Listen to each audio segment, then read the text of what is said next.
Fréquence protestante.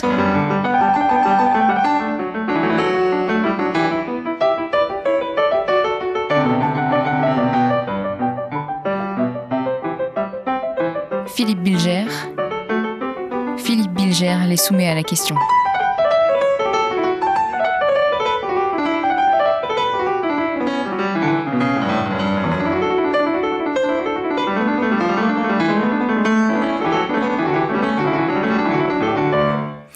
Maître Garbarini, auriez-vous la gentillesse de vous présenter ? Alors, déjà bonjour. Merci de m'accueillir. Je suis très honoré de cela. Donc, je m'appelle Pascal-Pierre Garbarini. Je suis né le 25 décembre 1963. J'ai prêté serment en qualité d'avocat le 9 janvier 1991 à la première chambre de la Cour d'appel de Paris et j'exerce toujours ce métier passionnant d'avocat au barreau et je suis spécialisé en droit pénal. Maître Garbarini, lorsqu'on traite un avocat de baveux, vous êtes offensé ? Alors, oui, parce que ça veut dire qu'en fait, on ne parlerait pas vrai. Et en fait, on serait une sorte de bave et ce n'est pas très valorisant. Surtout que la parole de l'avocat, elle n'a qu'une seule voix, c'est quand même de représenter justement la personne qui vous a donné la mission de le défendre. Donc, je trouve que cela n'est pas très juste, en fait, le mot baveux, parce que ça sous-entend une sorte de parole déconsidérée. Voilà, donc je m'en offusque. Ensuite, comme j'aime bien la langue française et que j'aime bien, parce que l'argot fait partie de la langue française, je trouve également que l'image peut être drôle. En fait, ça dépend dans quel contexte on dit le mot baveux, c'est toujours pareil. Vous avez évoqué le problème de la vérité. Peut-on dire, et ma question est un peu provocatrice, que l'avocat ne dit jamais la vérité puisqu'il choisit toujours la cause qu'il a à défendre ? Alors, votre question est très pertinente et elle est au cœur des métiers de justice. Parce que moi, j'ai toujours dit, la vérité n'existe pas. La vérité, il y a la vérité judiciaire. La vérité judiciaire, c'est la vérité du dossier. Et le dossier, il est créé, il se constitue par des hommes et des femmes qui sont honnêtes et qui vont travailler en fonction déjà de leur propre construction intellectuelle, culturelle, et ils vont construire leur vérité. Et lorsqu'on a vu ce film qui s'appelle Rashomon, qui a eu la Palme d'Or à Cannes, de Kurosawa, où c'est l'histoire d'une femme qui va être violée par par une personne, et il va y avoir des témoins. Et Kurosawa est très très fort il montre au spectateur comment le viol s'est passé, et ensuite il y a l'interrogatoire de chacun des témoins, y compris de la victime et y compris du violeur. Et ce qui est extraordinaire, c'est que chacun va donner sa vérité, mais chaque vérité donnée, eh bien, elle est vraie. Parce que, en fait, la vision qu'il donne, alors que nous avons vu, elle n'est pas totalement contradictoire à chaque fois. Donc, c'est vrai que la vérité, pour un avocat, elle est uniquement par rapport au dossier, et ensuite, je vois où vous voulez en venir, et je vais rebondir là-dessus.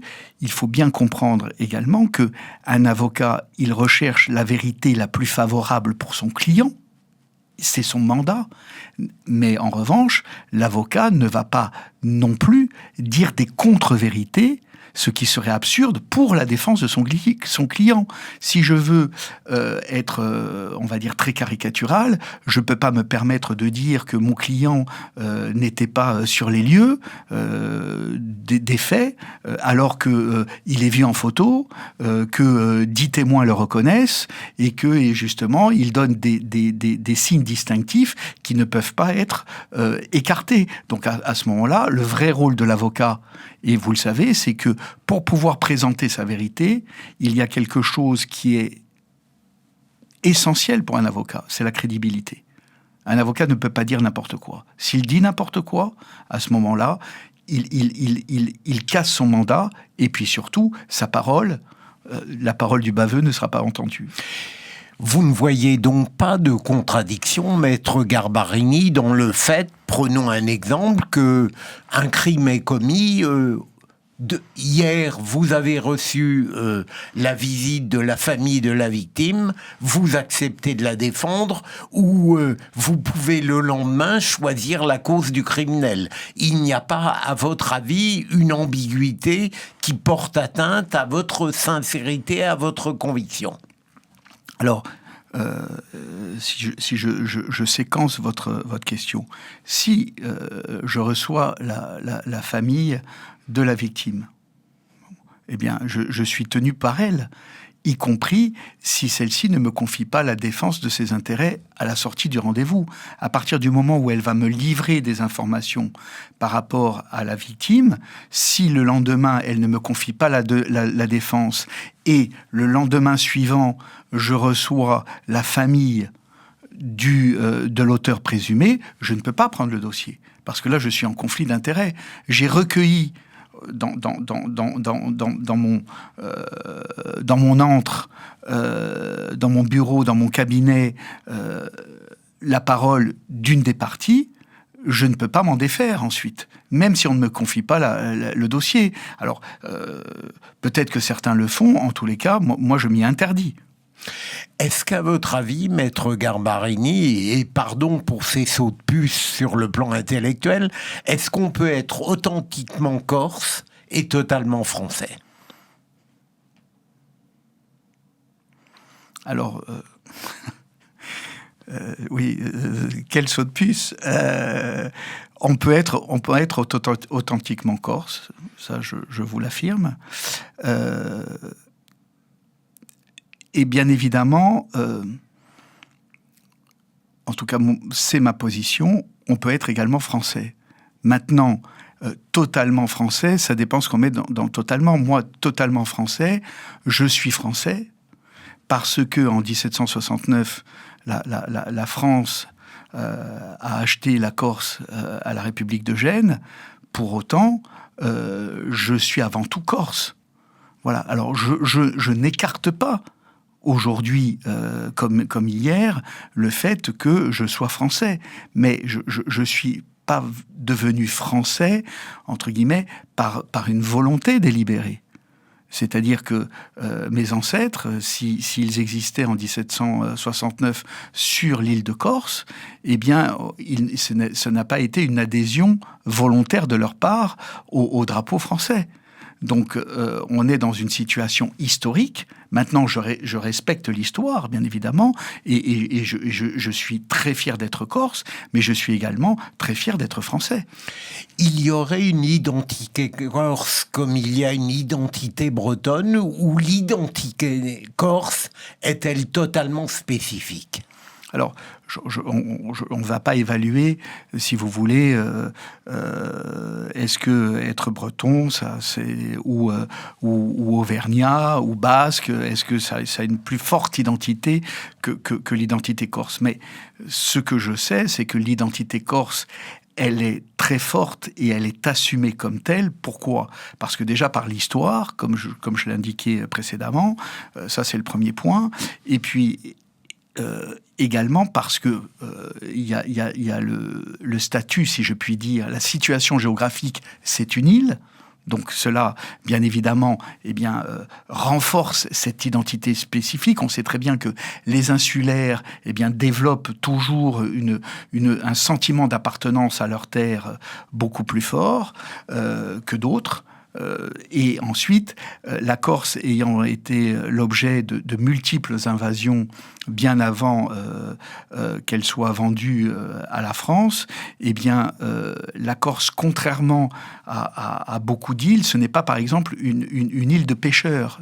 Il y a bien évidemment eu des pêcheurs, mais l'essentiel des Corses, en tout cas ceux qui vivaient dans les temps anciens, c'était des bergers.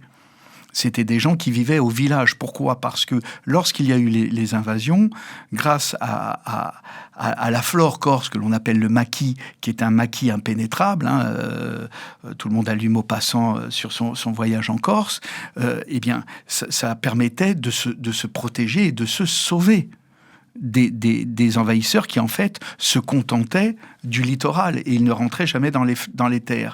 Donc, ajouter à cela une tradition orale très forte, des chants polyphoniques qui le démontrent, qui aujourd'hui sont célébrés de partout, une identité chrétienne très affirmée, également, eh bien, tous ces éléments-là rendent la Corse avec une identité forte, riche de son histoire, riche de ses traditions, riche de ses spécificités. Et c'est vrai que on y est très attaché. Et lorsque il y a eu des mouvements nationalistes très forts avec une violence liée à la lutte pour faire reconnaître ses droits, c'est parce que la France jacobine, qui n'avait pas évolué, refusait la spécificité de ses droits. Je vous donne un exemple que j'ai d'ailleurs vécu. Lorsque j'étais jeune étudiant, il y avait le groupe Les Mouvrini, qui aujourd'hui ont fait des duos avec Sting, ils ont eu je ne sais pas combien de victoires de la musique, mais les Mouvrini, je vous parle de ça, et c'était en 1981-1982, il y avait des arrêtés préfectoraux qui leur interdisaient de chanter dans les villages. Donc pour vous dire la progression qu'il y a eu entre le positionnement de l'époque, d'accord ? Je ne parle pas de Aléria 1975, puisque on va dire que c'est la naissance. C'est pas la naissance, mais on va dire que c'est l'explosion et la publicité au monde des revendications insulaires. Et aujourd'hui, eh bien, on a des spécificités corses, une histoire corse, des traditions corses qui ne sont plus niées et qui sont même encouragées. On a encore la difficulté par rapport à la co-officialité de la langue, ce que je peux également admettre, puisque comme je suis français, je sais que la langue française est le lien qui permet justement d'unir et de regrouper l'ensemble des identités fortes françaises, basques, bretonnes, etc. Donc, bien évidemment, il faut être attaché à la langue française, puisque c'est ce trait d'union entre toutes ces spécificités. Pour autant, les langues régionales, et vous savez qu'il y a une charte des langues régionales, mais qui refuse d'être signée par la France à ce jour, qui est particulièrement forte et qui démontre justement l'histoire d'un pays, d'un peuple, et il ne faut pas oublier, j'allais dire, ce combat pacifique, bien évidemment, pour revendiquer cette langue, parce que c'est un trait d'union également. Vous devenez avocat, vous l'avez dit tout à l'heure, Maître Garbarini, en 1991. Avez-vous jamais hésité sur le choix de ce métier ? Est-ce que, par exemple, vous auriez pu être magistrat ? Alors,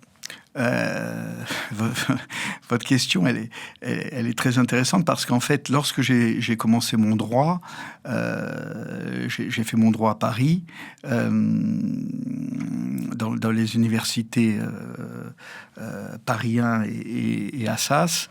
Ensuite, je ne me destinais pas à la carrière d'avocat. C'est-à-dire que j'ai fait mon droit.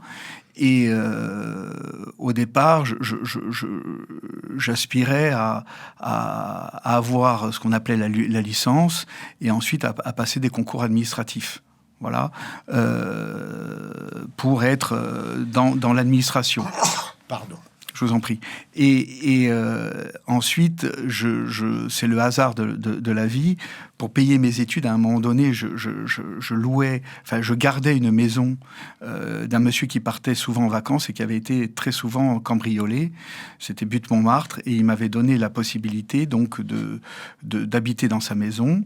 Et il avait une immense bibliothèque. Donc je lisais, et c'est à ce moment-là que je suis tombé sur deux livres qui s'appelaient L'exécution de Robert Badinter, mais également un livre qui s'appelait Les avocats de Roland Dumas. Ce qui est assez drôle, puisque François Mitterrand disait « j'ai pris Badinter pour le droit et j'ai pris Roland Dumas pour le tordu ».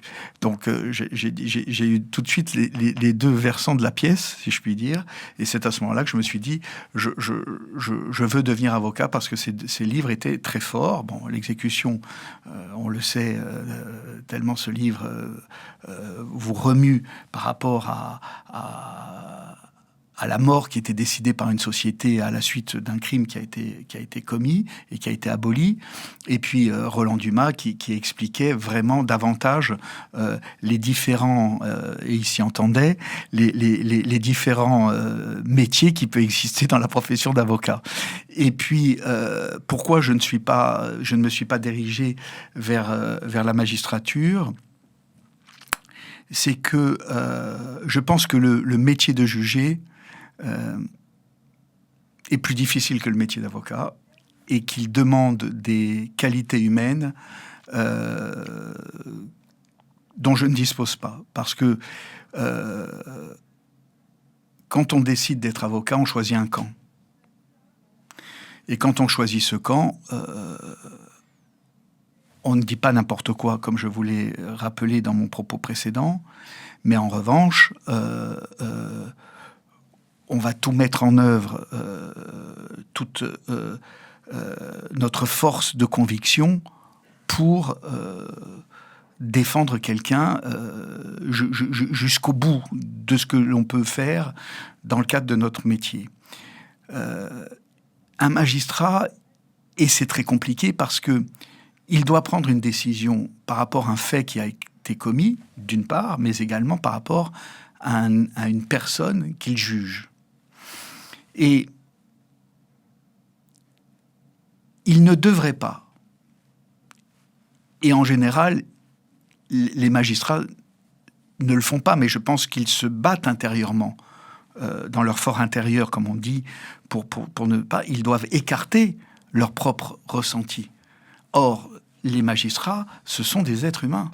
Ce sont des personnes qui sont comme tout un chacun, c'est-à-dire ils ont leurs problèmes personnels, professionnels, amoureux, ils ont leur éducation, religieuse ou non, ils ont leur tradition également, ils ont été élevés, et puis la vie qui est la leur a certainement façonné une manière de voir, une pensée. Ils peuvent dire que cet acte-là, il est plus odieux qu'un autre, alors que un magistrat va dire l'inverse.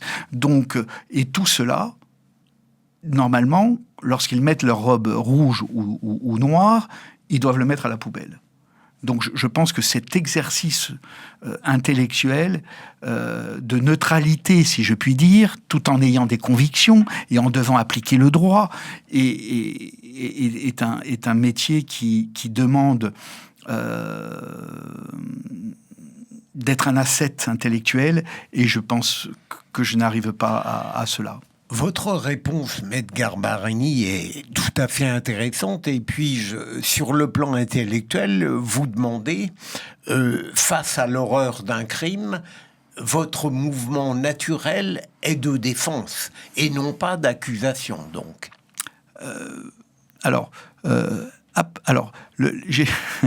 J'ai toujours dit que être avocat, ça pose une difficulté énorme.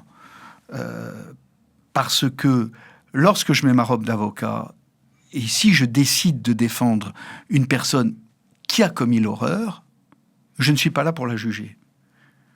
Et le crime qu'elle a commis en tant que citoyen, je pourrais moi-même avoir envie de le fouler aux pieds. de le piétiner tellement il a commis un crime que, en tant que citoyen, je n'accepte pas. Mais à partir du moment où j'accepte le mandat de sa défense, j'oublie mon avis de citoyen. Sinon, je prends pas sinon, si je n'y arrive pas, et ça m'est déjà arrivé, je prends pas le dossier. Je peux pas. Voilà. Ou j'y crois, d'accord, parce que je veux défendre cette personne, malgré l'horreur du crime, parce que je pense qu'elle mérite d'être défendue. Et à ce moment-là, mon côté citoyen, je l'efface. Si je n'arrive pas à l'effacer, et ça m'est déjà arrivé, je ne prends pas le dossier. Vous avez connu Maître Garbarini et heureusement, vous avez été ensuite mis hors de cause des aléas dans votre vie professionnelle. Vous en avez souffert? Comment ne pas en souffrir? J'ai été mis en cause dans une procédure liée au crime organisé, puisque je défendais plusieurs personnes qui étaient assimilées à une bande criminelle. Et puis, 17 mois après l'ouverture de cette procédure, deux magistrats ont décidé que je devais à la fois être placé en garde à vue, sur convocation, hein, j'entends, et également ensuite être mis en examen, ce qui a été annulé très rapidement, puisque un mois plus tard, la Chambre de l'instruction d'Aix-en-Provence infirmait la décision de me placer sous contrôle judiciaire, c'est-à-dire qu'elle décidait qu'il n'y avait pas suffisamment, d'ores et déjà, rien que sur le contrôle judiciaire, pas d'infraction commise, d'indice grave ou concordant, comme on dit, pour me placer sous contrôle judiciaire. Et 2 mois plus tard, la Chambre de l'instruction rendait une décision qui m'ôtait le statut de mise en examen, donc en disant qu'il n'y avait pas suffisamment d'indices graves ou concordants qui puissent justifier une mise en examen. C'est-à-dire qu'elle consacrait, même si elle existait d'ores et déjà, mais elle consacrait la présomption d'innocence, et elle me permettait donc d'être complètement écarté de cette procédure. Mais cela a duré 4 mois. Alors 4 mois, c'est rien quand on voit des dossiers où des personnes restent mises en examen des années. Mais d'abord, je l'ai vécu comme une injustice flagrante, ça, c'est clair. Je l'ai vécu ensuite comme étant une instrumentalisation de la justice pour m'atteindre, puisque j'étais dans cette procédure, et par rapport à cette affaire, j'allais dire, très très au fait de ce qui s'était passé, et que je pouvais apporter une contradiction très forte pour anéantir l'accusation. Et bien évidemment, le fait de me salir en tant qu'avocat m'a empêché ensuite de poursuivre ma mission d'avocat, parce que j'ai refusé, bien que j'aurais pu le faire, j'ai refusé ensuite de revenir en qualité d'avocat dans cette procédure, puisque j'estimais que ma robe avait été tachée. Et même si ensuite les tâches avaient été effacées par les magistrats eux-mêmes, j'ajoute que lorsque j'ai été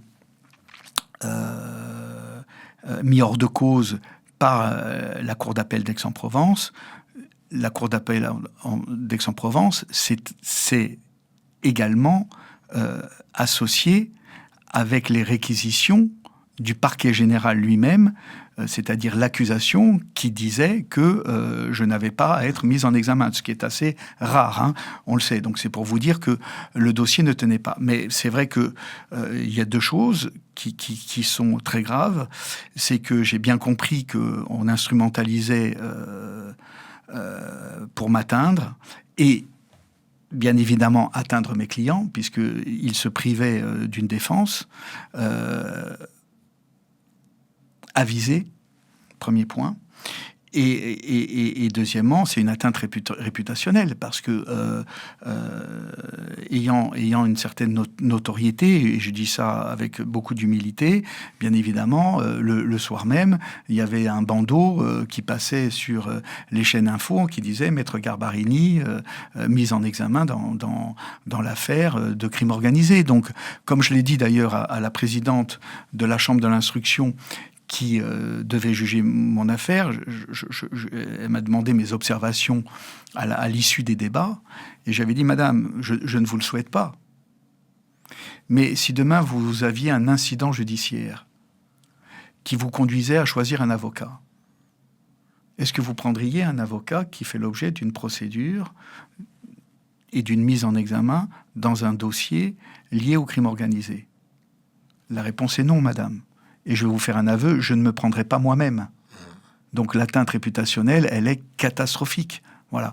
Alors, je m'en suis relevé, il m'en faut un peu plus pour m'atteindre.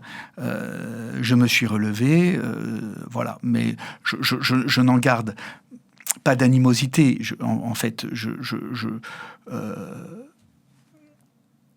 j'aime pas parler comme ça, mais j'ai démontré, établi que je n'avais rien à voir, donc entre guillemets, j'ai gagné. Donc je ne m'intéresse pas aux vaincus. Vous avez été légitimement mis hors de cause, Maître Garbarini, mais au-delà de votre situation, je suis frappé de voir, durant ces derniers mois, le nombre d'avocats qui sont mis en cause pour des présomptions d'infraction ou des indélicatesses, des grossièretés, des comportements discutables. Et évidemment, ceux qui sont dans des procédures sont présumés innocents. Est-ce que ça veut dire que l'avocat d'aujourd'hui est plus soumis que celui d'hier à des tentations multiples?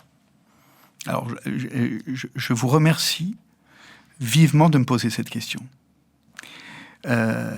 Parce qu'en fait, il y a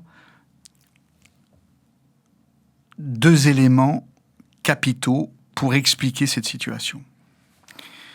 Le premier, on va prendre les avocats.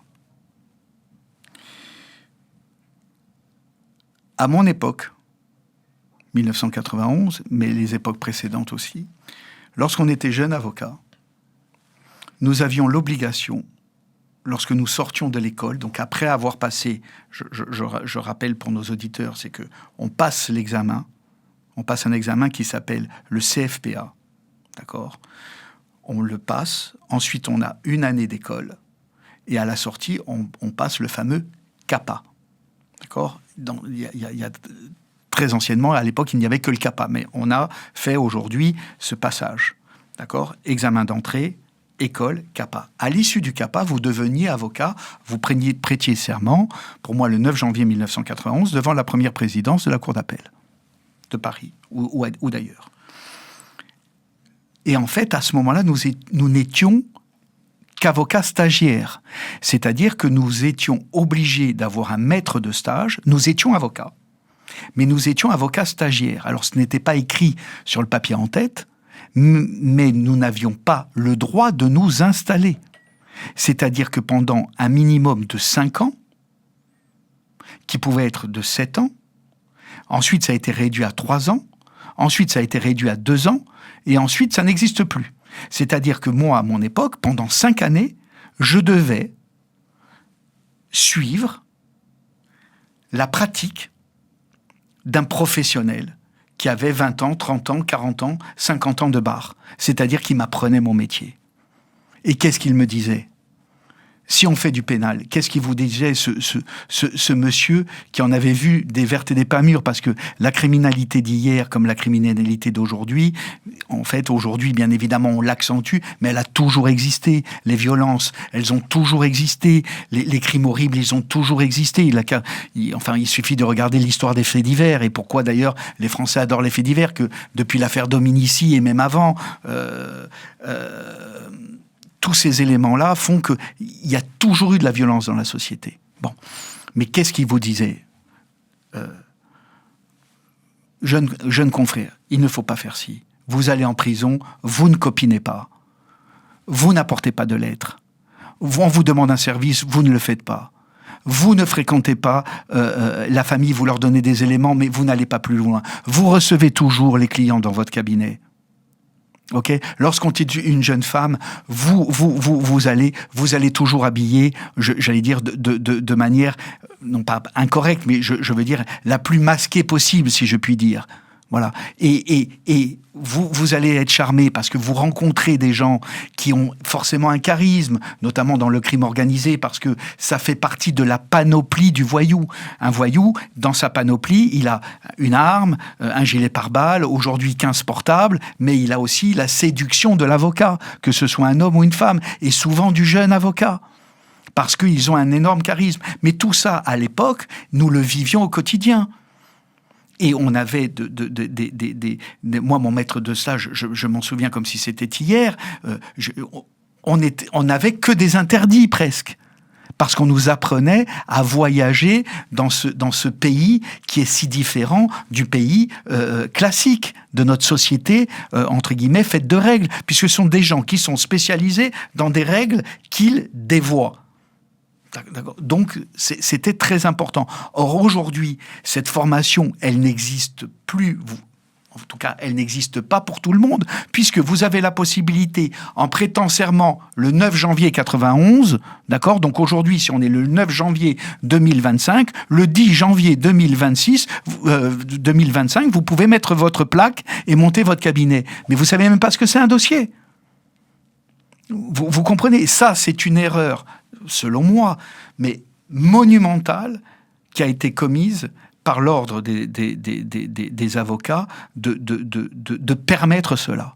Et je pense que c'est à cause de cela qu'il y a beaucoup de confrères qui ne sont pas devenus voyous et qui ne sont pas entre guillemets, des personnes malhonnêtes. Mais elles le deviennent pourquoi ? Parce qu'en fait, elles n'ont pas les codes. Et il n'y a personne pour leur dire. Vous comprenez ? Et n'oublions jamais une chose, c'est que moi, par exemple, c'est toujours ce que j'ai appris. Je dis toujours à mes collaborateurs et mes collaboratrices, prenez toujours des dossiers qui ne sont pas également en pénal. Essayez d'avoir une indépendance financière. Pourquoi ? On parle souvent de la corruption des agents de prison, d'accord, en disant ils sont corrompus, on leur donne l'argent. Mais pour l'avocat, c'est pareil, parce que et puis vous savez, ça arrive toujours au mauvais moment. C'est-à-dire que vous apprenez que vous avez un gros client, il vous retire le dossier. Vous attendiez tel honoraire, vous ne l'avez pas. D'accord ? Au même moment, vous avez un rappel d'URSSAF. Au même moment, dans votre couple, ça fonctionne pas. Et donc, vous avez des problèmes d'argent. C'est à ce moment-là où vous allez avoir un client en disant « Écoutez, maître, je voulais vous demander, pour vos honoraires, il faudrait que vous alliez au bar Intel, vous allez rencontrer monsieur, il va vous donner les clés d'une voiture, il faudrait que vous la récupériez. Dans le coffre, il y a un sac, et puis vous paierez vos honoraires par rapport au sac. » Mais la personne qui n'est pas en situation de faiblesse, elle dit, vous plaisantez. Non, mais ça va pas, pour qui vous me prenez ? Mais si vous avez tous ces éléments-là qui se conjuguent, eh bien, il peut y avoir ce qu'on appelle la tentation. Et ça n'en fait pas pour autant un avocat malhonnête. C'est qu'il y a une conjonction. Lorsque vous avez la chance, quand vous êtes jeune, justement, mais que vous avez quelqu'un à côté, son mentor, vous allez tout de suite lui en parler en disant « Bon, voilà, je vais pas bien, et puis voilà ce qui se passe. » Et il va vous protéger. Aujourd'hui, cet élément-là, c'est toujours pareil. Vous savez ce qu'on disait, c'est l'assurance du sage. Eh bien, ça n'existe plus, voire peu. Donc ça, je pense que c'est un phénomène important. Le deuxième élément, de l'autre côté, c'est-à-dire les autorités judiciaires et policières. Il ne vous a pas échappé qu'aujourd'hui, les infractions sont essentiellement parce que la société le veut, c'est une décision, d'accord, de nos gouvernants. c'est qu'aujourd'hui, on essaie de mettre sur le même plan le crime de sang que le crime financier. On considère que on ne verrait pas pourquoi il y aurait de différence entre ce qu'on appelle le voyou et le col blanc. Personnellement, je suis assez critique sur cette identité de poursuite. Mais admettons, c'est la société qui le veut. Vous voyez bien qu'on ne parle plus que d'argent. Donc les audiences correctionnelles sont entre guillemets moins attractives, hein, si je puis le dire. Mais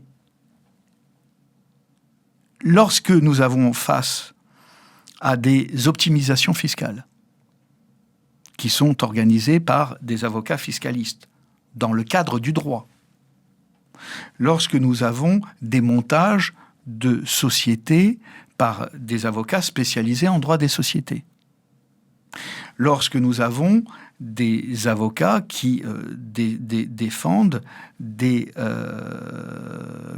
prétendus trafiquants de drogue et que ils sont à la quête de la moindre erreur de procédure qui a été commise, sachant que c'est le législateur qui vient complexifier de plus en plus le code de procédure pénale.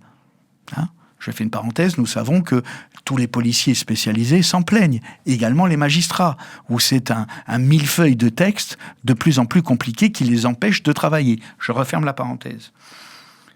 Dans leur nécessité de poursuite et d'investigation, ce qui n'existait pas auparavant,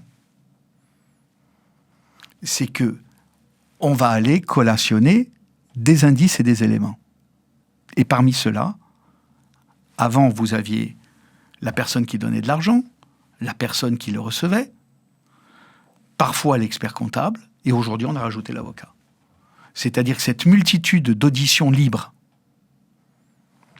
d'avocats, cette multitude de gardes à vue d'avocats, cette multitude de perquisitions dans les cabinets d'avocats pour aller chercher des éléments de preuve, malgré le secret professionnel, malgré le statut de l'avocat. Alors, je ne dis pas qu'on doit avoir une immunité, hein, ce n'est pas du tout mon propos.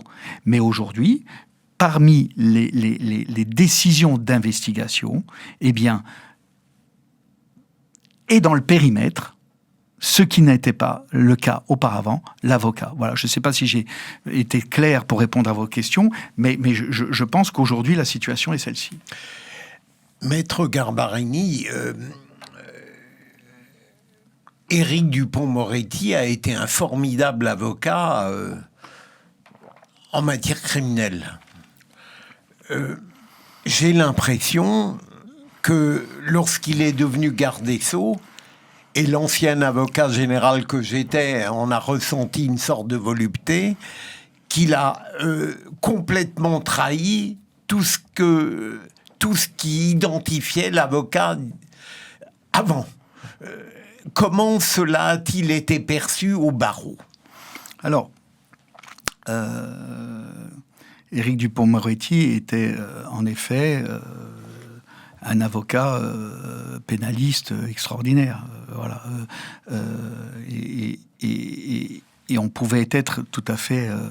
et on devait être tout à fait admiratif des défenses qu'il a menées. Voilà, avec fougue, avec force, brisant tous les protocoles que nous connaissons, ce qui a fait grincer des dents la magistrature, mais c'était son savoir-faire, il le faisait très bien, et à ce titre, il a eu des résultats phénoménaux, et vraiment bravo à lui. Lorsqu'il décide d'accepter sa nomination en tant que garde des Sceaux, j'ai envie de vous dire, il faut relever 3 points. Le premier point, c'est que déjà, il vient d'un milieu modeste, c'est lui-même qui le dit, hein, je ne me permettrai pas de l'indiquer sinon, et donc pour lui, c'est une ascension sociale exceptionnelle. Il rentre dans l'histoire de la Ve République. Et donc, il l'accepte. La deuxième, c'est qu'il vient de la société civile, comme on dit. j'ai envie de vous dire, sur en plus une ligne particulièrement étroite de la société civile, puisque c'est le pénal en tant qu'avocat. Et le pénal criminel, plus que financier. D'accord ? Et donc, il n'est pas un politique. De sorte que il n'a pas la culture de la chose publique. Il a forcément des idées en tant que citoyen, et comme vous le disiez, il a énormément d'idées en tant qu'avocat qu'il n'a cessé de dénoncer lorsqu'il plaidait, et à juste titre, légitimement. C'était d'ailleurs son devoir de le faire. Troisièmement, lorsqu'il rentre comme garde des Sceaux, lorsqu'il accepte ses fonctions, pardonnez-moi, il subit également une politique qui n'est pas la sienne. Et ce n'est pas un reproche que je lui fais, puisque moi je l'ai toujours défendu. À chaque fois que j'ai été interviewé, on m'a souvent, parce que je le connais très bien, vous vous en doutez, j'ai plaidé souvent à ses côtés, mais également contre lui. Il n'a pas également un parcours politique où il a fait valoir des convictions qu'il va décider d'appliquer dans le cadre de ses nouvelles fonctions. Vous savez très bien à qui je peux faire référence. Lorsque Robert Badinter devient garde des Sceaux, cela fait déjà 10 ans ou 15 ans qu'il se bat pour l'abolition de la peine de mort.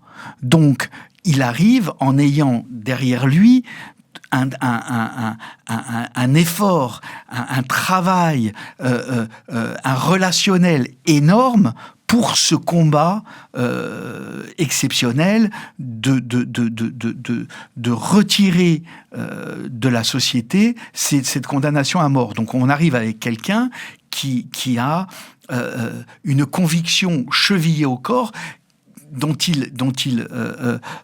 pour laquelle il se bat depuis des années. Ce n'est pas le cas d'Éric Dupond-Moretti. Donc, il arrive dans une situation où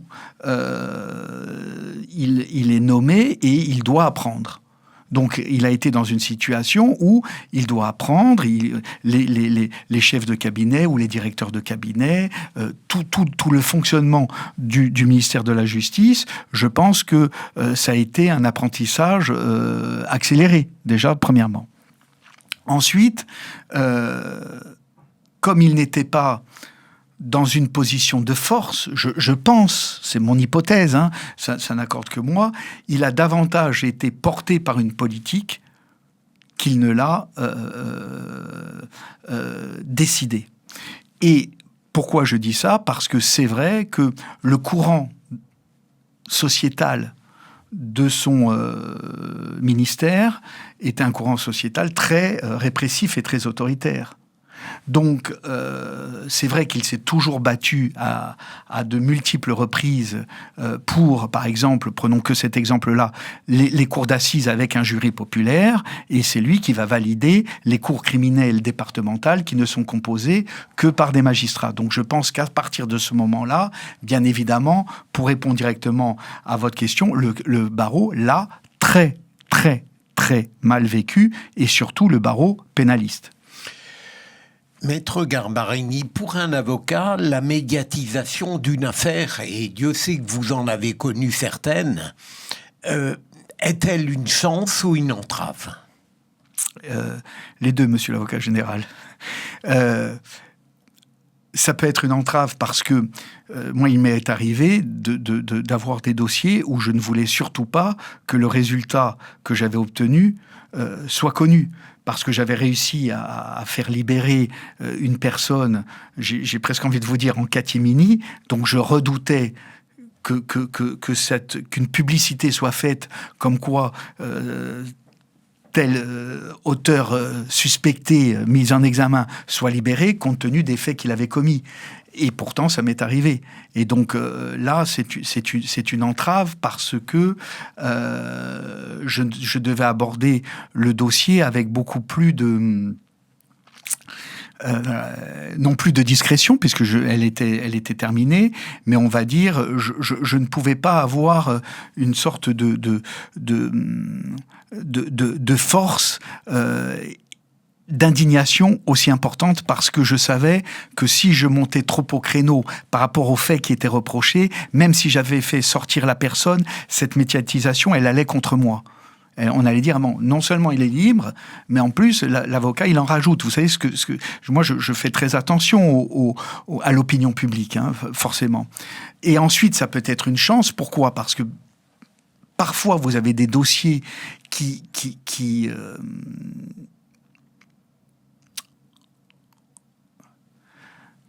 peuvent être traités d'une manière que vous ne comprenez pas. Alors, ça veut dire quoi ? Ça veut dire que, eh bien, vous vous attendez à ce qu'il y ait des commissions rogatoires qui soient faites sur telle ou telle personne. Ce n'est pas le cas.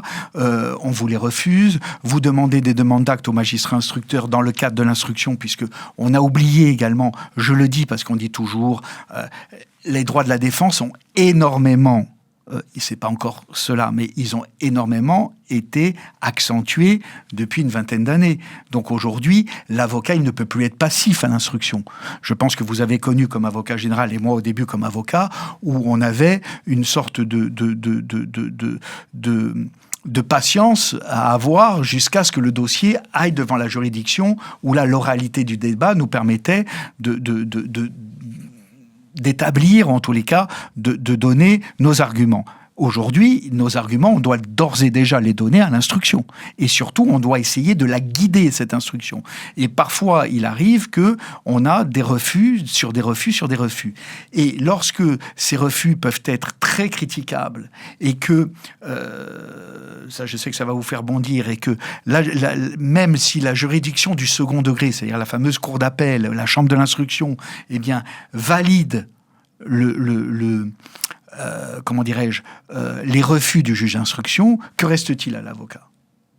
Moi, je n'ai pas de... c'est de faire passer le message ailleurs, et le message ailleurs, c'est le média. Alors vous allez me dire, maître, vous êtes en train de m'avouer la violation du secret de l'instruction. Je vous vois d'ores et déjà sourire. Mais dans le sens inverse, lorsque je vous parlais d'une personne qui était libérée et que je souhaitais que ça reste discret, il y avait également un article. Ce n'est donc pas moi, ce n'est donc pas l'avocat ou les proches de la personne qui était sortie qui avaient divulgué l'information. Elle venait d'ailleurs. Donc j'ai envie de vous dire, c'est de bonne guerre, même si je déteste cette expression parce que de bonne guerre, il n'en existe pas. Mais la médiatisation peut être, en effet, parfois une entrave, mais parfois un coup de pouce dans une défense. Alors, avec deux éléments très forts, c'est comme je l'ai dit précédemment, c'est que les faits divers ont toujours intéressé, bien évidemment, l'opinion publique. Et puis aujourd'hui, on est dans une société qui est ultra médiatisée avec les réseaux sociaux, etc., etc. Au-delà des résultats que vous avez pu obtenir, Maître Garbarini, est-ce que l'avocat que vous êtes sent immédiatement, dans les affaires où il plaide, s'il a été à son meilleur ou bien s'il aurait pu être meilleur ? Je le sais tout de suite. Quand j'ai pas été bon, je le sens.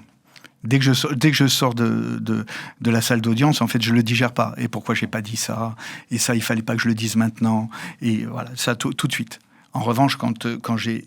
Alors, le problème, c'est que ce n'est pas parce que l'avocat se sent bon que cela préjuge d'un excellent résultat. Hein.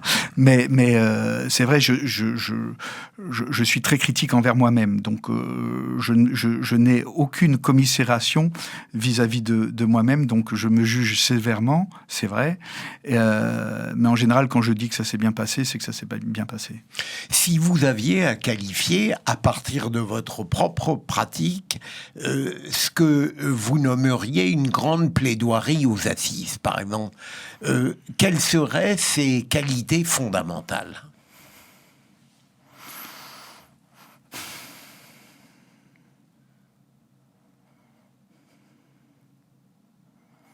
La sincérité dans sa conviction.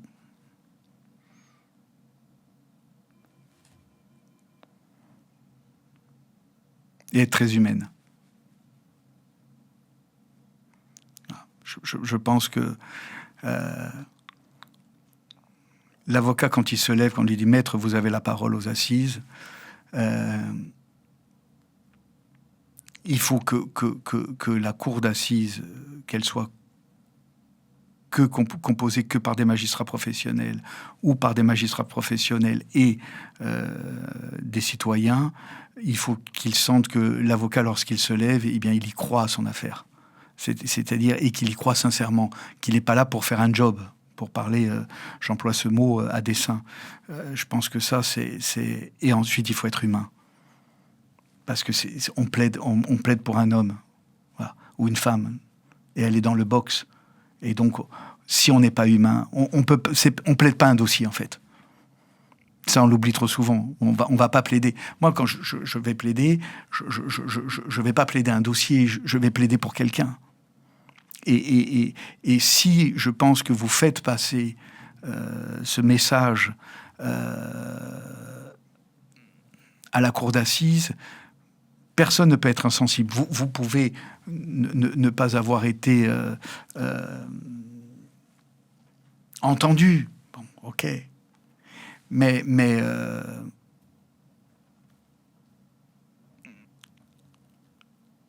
la cour d'assises vous donnera quelque chose, en fait. Voilà. Parce que elle sentira que humainement,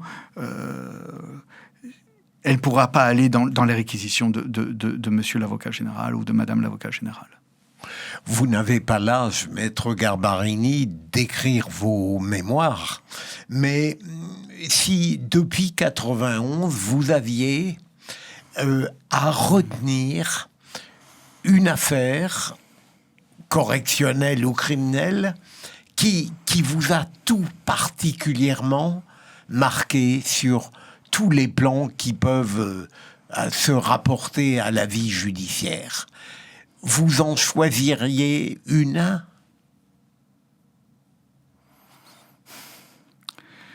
Votre question, elle me pose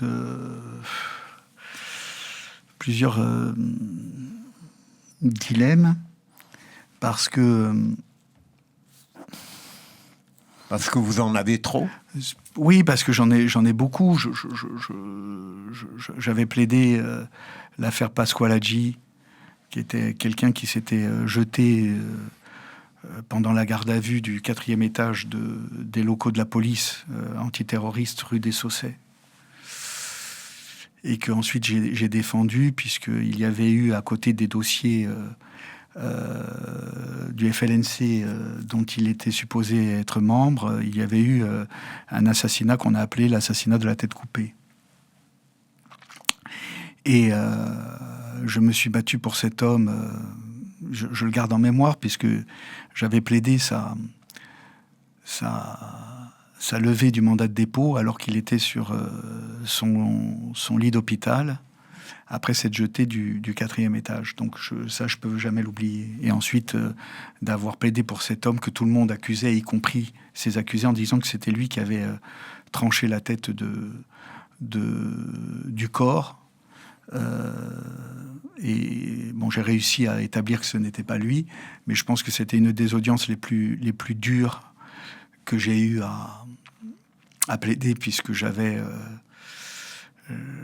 tout le monde contre moi, enfin contre lui, mais donc contre moi, hein, puisque, comme je l'ai écrit dans mon livre, ma robe pour armure, hein, la robe c'est une armure, et elle n'est pas faite que pour protéger l'avocat, elle est faite aussi pour protéger le client. Je crois que ça a été une des audiences les plus dures, je m'en souviendrai toute ma vie. Ensuite, je ne peux pas écarter l'affaire Colonna. Bon, parce que le meurtre, l'assassinat d'un préfet, alors moi, à titre citoyen, je vous parlais de cette dualité qui existe dans un avocat. Moi, à titre citoyen, j'ai toujours critiqué cet acte, et je ne m'en suis absolument pas... je n'ai absolument pas été solidaire, loin de là. Mais en tant qu'avocat, j'ai défendu cet homme qui a toujours clamé son innocence. Et ça a été très, très, très difficile, parce qu'il y avait d'ores et déjà gravé dans le marbre d'une vérité que celui-ci était le tireur, c'est-à-dire l'assassin du préfet. Et dans le dossier, rien ne le permettait de dire qu'il avait participé à cet assassinat. Donc il y a eu une instruction très dure. Il y a eu 3 procès, puisque un procès a été cassé et qu'il a fallu rejuger. Donc ça a été un dossier au long cours, très épuisant physiquement, puisqu'à chaque fois c'était 8 semaines, voire 10 semaines d'assises pour un seul homme. Donc c'est très très long, vous le savez.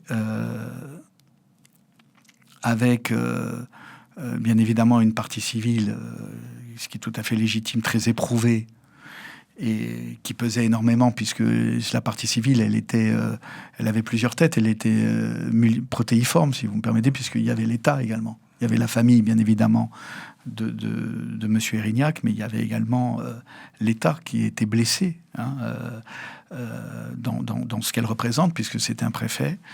Et là, ça a été particulièrement difficile, et surtout à tous les niveaux, pour revenir. Voilà. Magistrat, défense, tout très, très, très compliqué.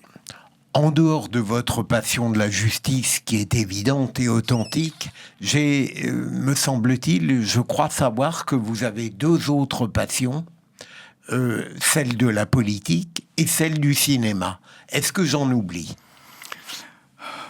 Non, vous n'en oubliez pas. La politique, bien évidemment. Enfin, le Corse, c'est très politique. Vous savez ce qu'on dit toujours, on dit que même quand un Corse va acheter une baguette de pain, il commet un acte politique. Donc c'est pour vous dire que c'est bien ancré chez nous. Et le deuxième point, c'est oui, c'est vrai que je vis le cinéma. J'adore ça, d'ailleurs. J'ai coécrit un film et j'ai joué dans plusieurs films. J'adore ça. Ensuite, j'ai 2 autres, c'est vrai. J'ai fait de la boxe, et donc j'adore la boxe, et j'en ai pratiqué pendant plus de 30 ans. Donc oui, j'adore ce sport. Enfin, j'adore le sport, mais je parle du sport que je pratique, c'est la boxe. J'adore ce sport. Voilà, je trouve que justement, ça t'apprend à être humble. Voilà. Ça, c'est l'humilité, la boxe. Et le deuxième, c'est la chasse. Je suis chasseur, et donc j'adore la chasse. Voilà. Quelle est votre vie, sans vouloir être indiscret, Maître Garbarini, votre vie personnelle? Est-ce que la conciliation se fait aisément entre vos charges considérables sur le plan professionnel et tout de même le bonheur personnel ou familial? Alors, l'un ne va pas sans l'autre. Si on n'a pas justement un havre de paix à la maison, c'est très compliqué de pouvoir être serein dans son métier, qui est justement où vous avez à affronter des passions diverses. Je suis marié avec Béatrice de Vigneral, qui est mon épouse et qui m'a apporté énormément de sérénité et justement d'apaisement, voilà, et qui est très directive à mon égard. Voilà, il faut toujours avoir quelqu'un qui vous remet les pieds sur terre si vous estimiez que vous pouviez vous envoler. Donc elle peut être très dure avec moi, mais je l'accepte bien volontiers. Et j'ai bien évidemment, j'ai 2 fils, Raphaël l'aîné et Antoine le cadet, que j'aime comme mon épouse et que je vois très régulièrement. Ils sont un peu plus âgés maintenant, mais voilà. Ma dernière question, Maître Garbarini, tout ça va trop vite, vous êtes tellement passionnant. Je trouve que les médias abusent du terme ténor. Toutes les 5 minutes, même au sujet d'avocats médiocres, de mon point de vue, ils parlent de ténor. Est-ce que j'offense votre modestie, ou bien vous acceptez si ma dernière interrogation porte sur ce problème précis? Est-ce que vous considérez que vous êtes un grand avocat? Je suis un avocat. Merci infiniment, Maître Garbarini.